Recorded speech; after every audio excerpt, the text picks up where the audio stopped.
आखिर क्यों US tech company Nvidia का शेयर रातों रात $589 बिलियन के लॉस में चला गया? कैसे एक चाइनीज एआई ने अमेरिका समेत बड़ी बड़ी एआई कंपनियों को बहुत बड़ा झटका दे दिया? और इसी वीडियो के अंत में बात करेंगे कि ओपन एआई के सीईओ सैम अल्टमैन ने इतने कॉन्फिडेंस के साथ क्यों कहा कि उनके जैसा एआई मॉडल इंडिया या फिर बाकी कोई भी कंट्री डेवलप नहीं कर सकता। Tell you it's totally hopeless to compete with us on training foundation models you shouldn't try, and it's your job to try anyway.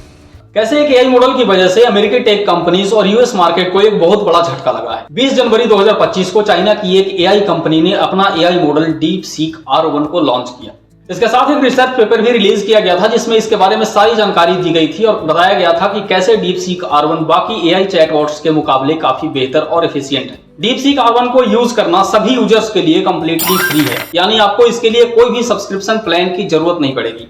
वहीं अगर आपको OpenAI के ChatGPT O1 को यूज करना है तो उसके लिए आपको प्रति महीने $200 तक खर्च करनी पड़ेगी। ऑल ओवर परफॉर्मेंस में DeepSeek गूगल, माइक्रोसॉफ्ट और मेटा जैसी कंपनियों के एआई मॉडल से बेहतर है। DeepSeek के एआई मॉडल को ट्रेन करने में जहां $5.6 मिलियन खर्च किए गए, वहीं बाकी एआई कंपनियों ने अपने मॉडल को ट्रेन करने के लिए काफी लंबी चौड़ी रकम खर्च की है। OpenAI के सीईओ सैम अल्टमैन से जब एक कॉन्फ्रेंस में पूछा गया कि क्या ChatGPT जैसे एआई मॉडल्स इंडिया में भी बनाए जा सकते हैं। Sam, can you just going to startups? I mean, as you know, we've got a very vibrant startup ecosystem in India. तो इस पर उनका जवाब यह था कि आप बनाने की कोशिश कर सकते हैं लेकिन रिजल्ट 0 होगा, क्योंकि हमारे अलावा ये कोई नहीं कर सकता है। पर DeepSeek ने DeepSeek R1 को लॉन्च करके इनके घमंड को चकनाचूर कर दिया है। DeepSeek के रिलीज होने के एक हफ्ते में ही DeepSeek अमेरिका के ऐप स्टोर और प्ले स्टोर पर सबसे ज्यादा डाउनलोड की जाने वाली पहली ऐप बन गई है।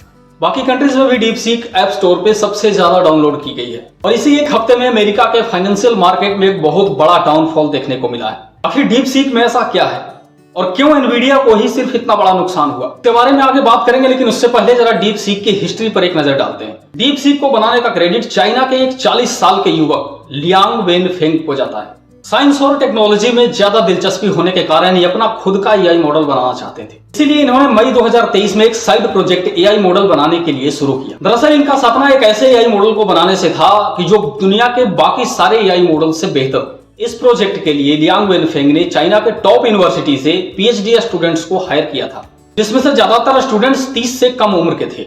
इस टीम के टोटल मेंबर्स की संख्या अगर देखी जाए तो लगभग 200 के आसपास थी। वहीं अगर OpenAI के टीम मेंबर्स की बात की जाए तो OpenAI के पास लगभग 3500 टीम मेंबर्स हैं। लियांग वेनफेंग ने कुछ मिलियंस ऑफ डॉलर खर्च करके 2 साल के अंदर DeepSeek R1 को लॉन्च किया और फाइनली इनका सपना पूरा हो गया। एआई मॉडल को ट्रेन करने के लिए दुनिया के सबसे मुश्किल सवालों का यूज किया गया। चलिए अब जानते हैं कि DeepSeek R1 के इतना पॉपुलर होने का कारण क्या है। दरअसल DeepSeek chain of thought model पे काम करता है। ठीक इसी मॉडल पे OpenAI का O1 मॉडल भी काम करता है। चलिए अब जानते हैं कि चेन ऑफ थॉट मॉडल क्या है, लेकिन उससे पहले जरा एक बार OpenAI के सारे AI मॉडल्स पे नजर डालते हैं। OpenAI ने नवंबर 2022 में GPT-3 को पब्लिकली लॉन्च किया था। उसके बाद मार्च 2023 में GPT-4 को लॉन्च किया गया, जो GPT-3 के मुकाबले काफी बेहतर परफॉर्मेंस देता था। उसके बाद मई 2024 में GPT-4o लॉन्च किया गया, जो GPT-4 का मल्टी मॉडल वर्जन था। यानी GPT-4 में सिर्फ टेक्स्ट प्रॉम्प्ट इनपुट किया जा सकता था, वहीं GPT-4o में टेक्स्ट के साथ साथ बोलकर भी बात किया जा सकता था। GPT-4o इमेजेस को एनालाइज कर सकता था, इमेजेस जनरेट कर सकता था। यहीं से मल्टी मॉडल का शुरुआत हुआ। आखिरकार 12 सितंबर 2024 जब OpenAI ने अपना O1 मॉडल लॉन्च किया, जो चेन ऑफ थॉट मॉडल पे आधारित था। दरअसल चेन ऑफ थॉट मॉडल पे आधारित एआई मॉडल से जब कोई सवाल पूछा जाता है, जवाब देने से पहले यह मॉडल सवाल के बारे में सोचता है, अलग अलग पर्सपेक्टिव से जवाब निकालता है और उसके बाद बिल्कुल सटीक जानकारी देता है। जबकि सेम चीज पुराने एआई मॉडल्स में नहीं था, जिसके कारण एक्यूरेसी काफी कम थी। लेकिन चेन ऑफ थॉट मॉडल ने इस कमी को लगभग खत्म कर दिया है। इसी चेन ऑफ थॉट मॉडल की वजह से OpenAI के O1 और DeepSeek R1 जैसे एआई मॉडल्स को एडवांस एआई मॉडल्स कहा जाता है। DeepSeek के बारे में एक और खासियत यह है कि जब इससे कोई सवाल पूछा जाता है तो ये अपने थिंकिंग प्रोसेस को शो करता है कि कैसे ये सवाल के बारे में सोचता है, समझता है और फिर फाइनल आउटपुट देता है। अब अगर DeepSeek के नुकसान के बारे में बात की जाए तो इसका सबसे बड़ा नुकसान है सेंसरशिप। यानी अगर इससे चाइनीज गवर्नमेंट या पॉलिटिक्स से रिलेटेड कोई क्रिटिकल सवाल पूछा जाए तो इसके पास सिर्फ एक ही जवाब होता है। वहीं अगर किसी और कंट्री के पॉलिटिकल मुद्दे पर सवाल पूछा जाए तो उसका जवाब ये पूरे डिटेल्स में देता है।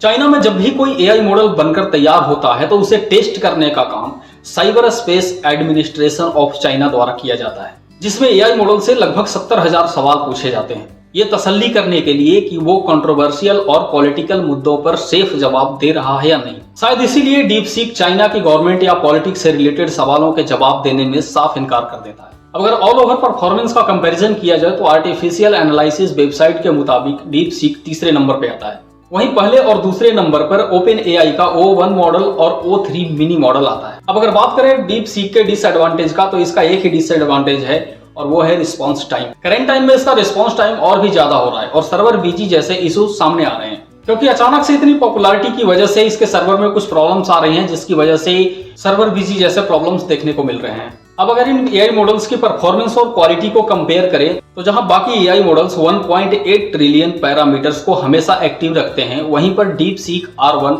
अपने टोटल के 671 बिलियन पैरामीटर्स में से सिर्फ 37 बिलियन पैरामीटर्स को एक्टिव रखता है और बाकी पैरामीटर्स जरूरत के हिसाब से एक्टिव होते हैं। यही वजह है कि डीप सीक काफी एफिशिएंट माना जा रहा है। अब जरा सैम अल्टमैन की बात पर गौर करेंगे कि क्यों उन्होंने इतने कॉन्फिडेंस के साथ कहा था कि उनके अलावा एआई मॉडल्स को और कोई डेवलप नहीं कर सकता। दरअसल एआई मॉडल्स की ट्रेनिंग के लिए A100 और H100 जैसे चिप काफी पावरफुल साबित होते हैं और इन चिप को एनवीडिया कंपनी द्वारा बनाया जाता है। लेकिन अक्टूबर 2022 में यूएस गवर्नमेंट ने एक्सपोर्ट कंट्रोल लगाया था ताकि एनवीडिया कंपनी द्वारा बनाए जाने वाले चिप जो एआई मॉडल्स में यूज होते हैं उसे कोई भी एआई कंपनी यूज न कर सके। इसीलिए सैम अल्टमैन ने ऐसा कहा था कि आप एआई मॉडल बनाने का ट्राई कर सकते हैं, लेकिन रिजल्ट होपलेस होगा। पर डीप सीक ने पुराने चिप का यूज करके ही एक बेहतर एआई मॉडल तैयार कर दिया, जिसके कारण एनवीडिया को $589 बिलियन का नुकसान हुआ। तो यही था डीप सीक R1 का पूरा इतिहास। अगर वीडियो पसंद आया हो तो वीडियो को लाइक जरूर कर दीजिएगा, चैनल को सब्सक्राइब कर लीजिएगा। कोई विचार या सुझाव हो तो हमें कमेंट में जरूर लिखिएगा।